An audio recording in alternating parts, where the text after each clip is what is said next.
Happy Lunasaw to anyone else who happens to celebrate all 8 of the Sabbats. I, first of all, would like to warn everyone that I got a brand new computer, which I'm really excited about, but I might sound a little different, or maybe even look different. I don't know if that's going to show up differently, but I noticed the sound quality ever since I've just kind of been testing these sounds a little bit different, so I apologize. If I'm not loud enough somehow, let me know. I thought that I would do a video about how I found Wicca. This was actually inspired by, oh shoot, Cute Witch, I think 772, is it? I think. I'm sure people know who I'm talking about though, because she was one of the first people on YouTube actually that I knew about. But I saw one of her videos from a long time ago. I decided to go back to the beginning, and I was like, that is a really good, easy topic to talk about that I actually just think is kind of a cool story. So I'm going to discuss that with you. First of all, growing up, had a weird, I'm just a strange kid, I don't know. I always thought I was a witch. Always. Always thought I was a witch. Ever since I was a little kid. I don't know why I thought that. I thought, like, I would watch movies like Kiki's Delivery Service and stuff like that, and I would convince myself that, like, on a certain birthday, I would learn to fly, and, like, just, I was a weird kid. So, I've always liked that kind of stuff. So when I was in 4th grade, I made friends with another girl, and her name was Stephanie. Stephanie had an older cousin who had, I believe he had a pentacle tattoo actually, but he called himself Wiccan. And so she's like, yeah, it's really awesome, and she started telling me all this stuff about it. And I'm trying to think of how old I would have been. I was probably like 9 or 10, I think. Something like that. I was really young. So in my 9 or 10-year-old mind, I was like, this is the key to doing all of that awesome stuff, because that's kind of what she was making it sound like. So she decided that it was my job to, by the way, she was a very terrible person actually, but didn't really realize that at the time. It was my job to find out more about it so that we could do spells and things like that.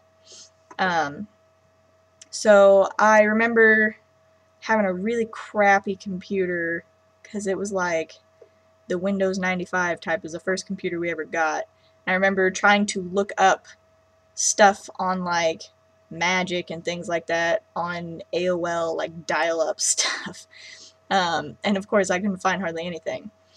So that kind of got set slightly on the back burner until one time I got very, very sick. I had strep throat. I was just, that entire year I got strep throat a whole bunch. It was really weird. Or maybe I didn't get it a whole bunch, but it never went away, so it was really, really bad. But I was very sick, and my mom took me with her up to Barnes & Noble. I have no idea what our actual purpose there was that day, because my mom is not a big reader, so I'm not sure what we were doing there at the time. But I remember being very sick and kind of wandering down an aisle that I never went down. And I remember, like, my mom wandered over a couple more aisles away, which back in those days did not happen a whole lot. My mom kind of stuck to me like glue most places we went. And I remember going and looking down this aisle, and it was like somehow all of my focus just zoomed in on the very end of this aisle at this one book that was not facing into the shelf, it was sitting facing out. And the front cover of the book said Teen Witch. Sorry, that's my fiance. It was Silver Ravenwolf's book. So I was like, and this was like the original front cover where there were like 5 teenagers, and the teenager in the front had like a pinnacle on her shirt, and there's a full moon in the background, and it just looked like, at first I thought it was like a badass storybook is kind of what it looked like. And I flipped it over, and it starts saying stuff like, so you want to be a witch. And I was just like, yes, I have found what I'm looking for. Oh my gosh. And so I was freaking out. And then I realized this is terrible because my mom, at that age, of course, most mothers would, very carefully read whatever their kid's doing or look at the TV shows they're watching or whatever. So I was terrified my mom was going to see this book and be like, no, you can't have it. Or get mad at me for even looking at it. And it was just really uncharacteristic of my mom, actually. She kind of looked at the front cover of it, flipped it over on the back, and I think she thought it was a storybook too. And she's like, sure, you can have it. And she bought it for me. And I was just like, yes. So I went home and I spent like a whole year reading that book like a few pages at a time every night, like with a flashlight in my room, being all sneaky and shit. And I quickly came to realize that that book was not what I thought it was. But I also quickly came to realize that I liked it way, way better. And I know a lot of people in the pagan community are very like anti-Silver Ravenwolf or whatever. I'm extremely grateful to her because at that age, that was kind of the book I needed. And it didn't satisfy my curiosity completely, so it sort of pushed me on to more serious subjects, and it kept me interested. And I know quite a few other people who have a similar story, too, so while it's probably not the best book if I went to read it now, necessarily, at, like, 23, it was a really good book when I was, like, 10 to 12 years old. And I remember in the book, it talked a lot about ethics, how to use magic, what you should and shouldn't do. The girl I was friends with wanted to use magic to hurt people. Like, that's what she wanted to do. And I started reading this book and realizing there's something really, really wrong with what she was wanting to do. And that we shouldn't be doing that, and that there was, in fact, a better way of doing things.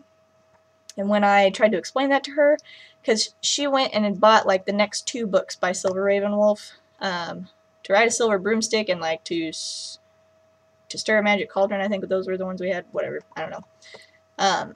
I don't remember, that was a long time ago.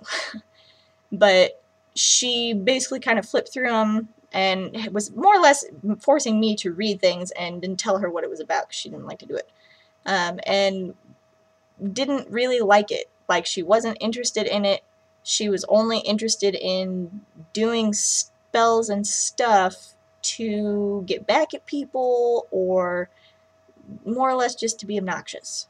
And that was kind of the point at which I realized that this girl actually, as a matter of fact, was really, really abusive towards me and mistreated me very, very bad. Like, I was legitimately had scarring mental issues for probably the next 6 to 7 years that were really debilitating because of her. So, not going to go into that, but the point being, without that book, I probably would have kept doing what I was doing and allowing her to do what she was doing to me.